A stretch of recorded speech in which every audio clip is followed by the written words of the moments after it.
They were the main fighting force, the Australian and New Zealand armies. The British didn't have anyone.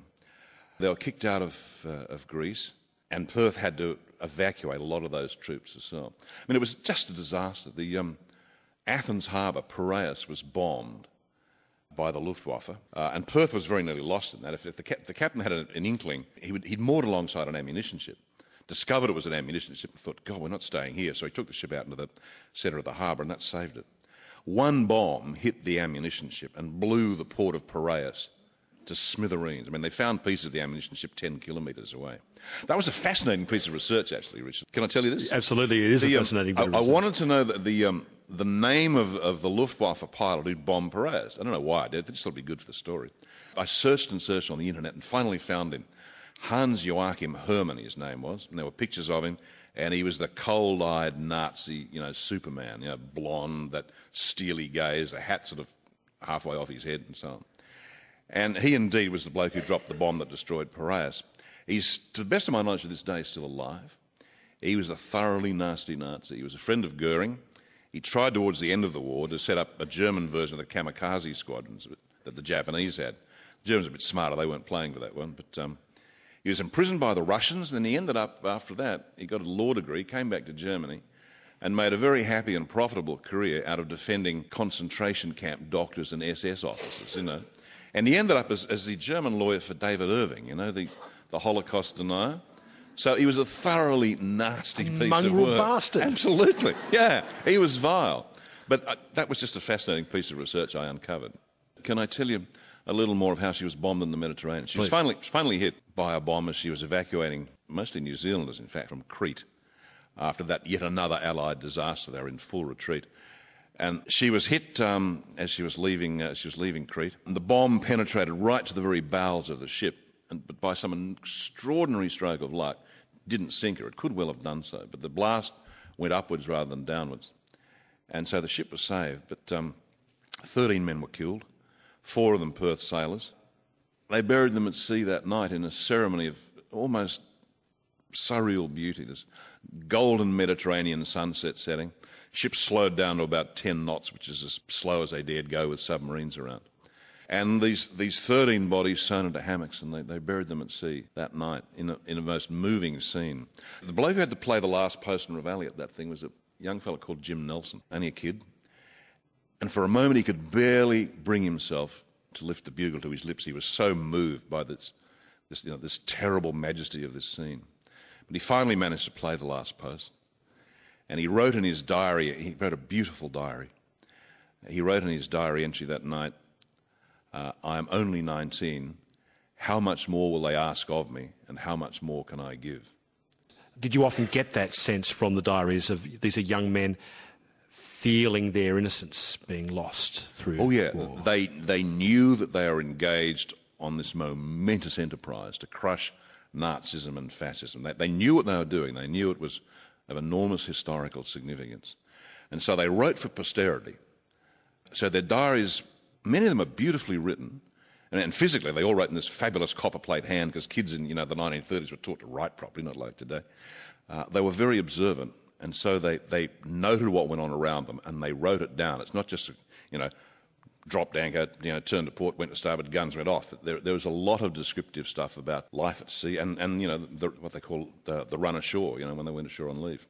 So there's this magical treasure trove of stuff to work on. A lot of it's in the War Memorial in Canberra, and to see and read the originals is a very moving thing.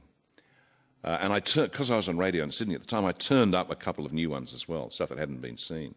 There's this one hilarious description, a bloke called George Hatfield. He was an able seaman. This is when they were in London. I'm jumping back a bit. You can imagine what it was like. He's a kid from Victoria, and he encountered a gay pub in London. All these blokes dressed as, ladies and ladies dressed. And he wrote this hilarious description of it. So that they saw and noted what went on around them. And that's where you get such a wealth of material for a book like this. So from the Mediterranean into the War of the Pacific. But she was at home when the Pacific War started?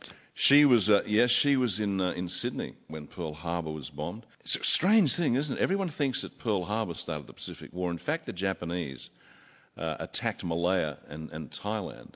And Manila. And Manila, as well. And they attacked Malaya and Thailand before Pearl Harbor. And the first person to die in the Pacific War was actually an Australian airman. He was a flying officer, I think, in an RAF aircraft, saw the Japanese fleet invading Malaya and was shot down for his pains before war had been declared. So Perth was in Sydney, and they knew sooner or later that they were going to be sent up there to try and stop this ongoing Japanese invasion. They had Christmas 1941 in Sydney, but by January they knew it was pretty obvious that they would be sent up there. Who was saying where she would be deployed? Was it British High Command or Australian High Command? Was it Churchill or was it the word came? The word came all the way down from the Joint Chiefs in Washington, which was then the Joint British and American Command. We need that ship, which seemed a very odd thing to do, but it came from that high. It was military madness to send her. The Japanese were rampant. That Singapore had fallen, the Philippines had fallen. The Japanese were swarming down towards what's now Indonesia. There was nothing Perth could have done to stop them. In fact, the admiral in charge of the Australian fleet at that time, he was a POM, but he protested vigorously that Perth should never have been sent, but he was overruled, and so she went. She was supposed to sail on the 13th of February. The captain, who was a trifle superstitious, as most sailors are, thought, no, we won't do that, we'll sail a day later. And so he held it off for a couple of hours, and they sailed shortly after midnight. And then they were into the thick of it, this forlorn attempt to stop this Japanese advance.